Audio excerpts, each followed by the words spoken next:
Good morning. This is part two from our apostrophe lesson.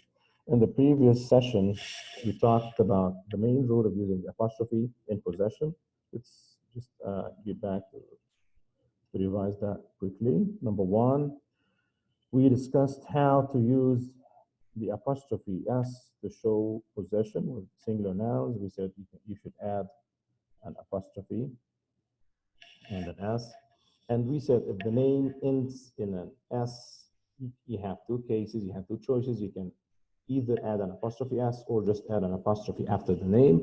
Then we moved to dealing with plural nouns and we said in this case, if the plural noun ends in an S, like parent, parents, boys, girls, Smiths, just add an apostrophe after the S. There's no need for another S. And the second case for plural, it would plural nouns that do not end in an S. In this case, you have to add an apostrophe S, like children, the children's rooms, men, the men's cars, women, the women's bags. Today, apostrophe rules for contractions. When you combine two words to make a contraction, you will always take out some letters. In their place, use an apostrophe. Like they have, it becomes like this. They've done something wrong, for example. They have, we took out the H and the A, so we add an apostrophe. Are not, aren't, we took out the O. They will, we took out the W and the I, so we use an apostrophe in this case. The second case, joint position. What does this mean? It means, or it indicates that two or more people share something. The apostrophe should be added to the last item in the series. Let's say that Bob and Carol both own a house.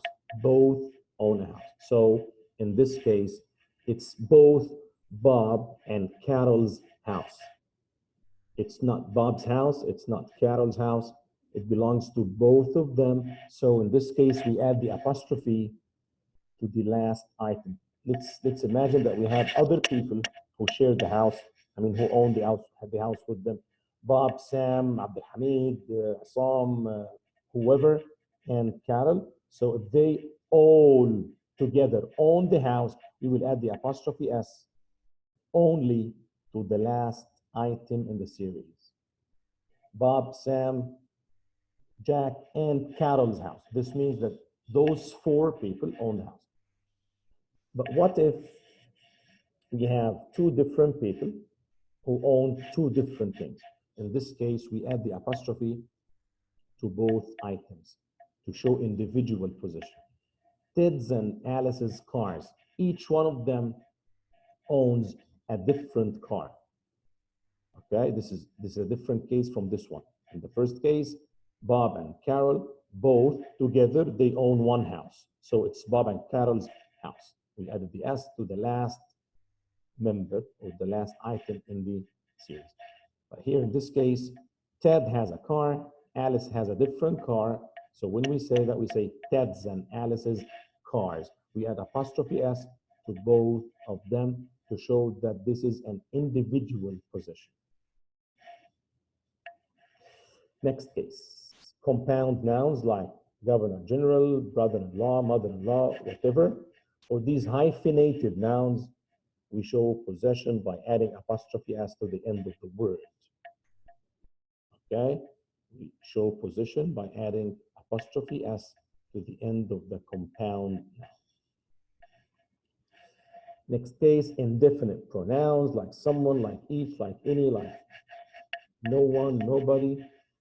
We add the apostrophe S normally, the same way we do with singular nouns. Someone's car, each other's work, anybody's guess, no one's fault.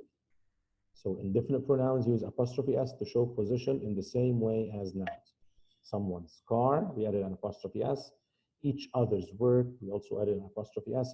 Anybody's guess, apostrophe S. No one's fault, also an apostrophe and an S. The problem that some students still face until now is that they are unable to differentiate between its and its, which are written in a different way. IT apostrophe S might be it is, like it's very cold tonight. This means it is very cold tonight. Sometimes it means it has. It's been a long time since we last met. It's been a long time since we last met. Okay?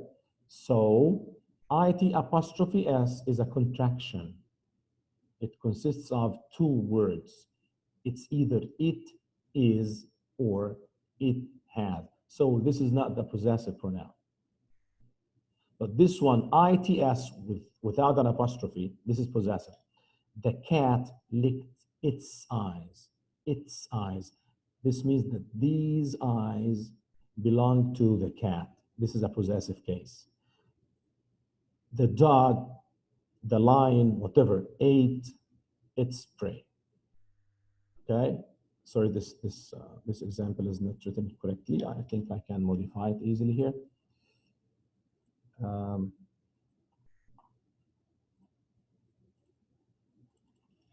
The lion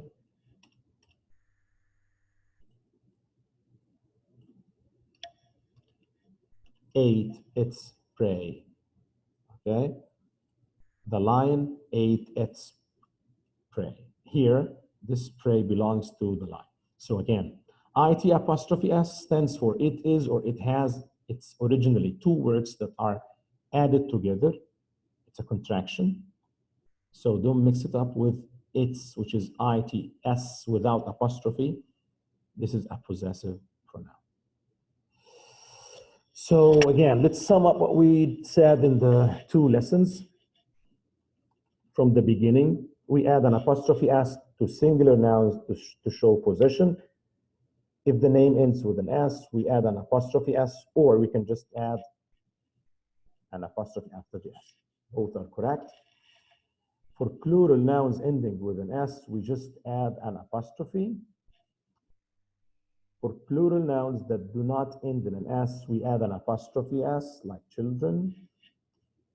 For contractions, we use an apostrophe instead of the letters that we removed. For joint position, if two people or more own one thing, we add the apostrophe S to the last item of the series. But if we're talking about individual possession, we add an apostrophe S to each one. Because here, Ted and Alice have or own different cars. For compound nouns, we add an apostrophe S normally at the end of the compound noun. For indefinite pronouns, we also add an apostrophe S, like someone's, like each other's, like anybody's, like no one's. And the major issue for today is the differentiation between it's the one with the apostrophe and the one without. And we said the one with the apostrophe is originally two words added together, like it is or it has. The one without the apostrophe is the possessive pronoun, like the cat licked its eyes. I hope you enjoyed that. And again, your homework will be attached. See you soon, inshallah. Assalamu alaikum.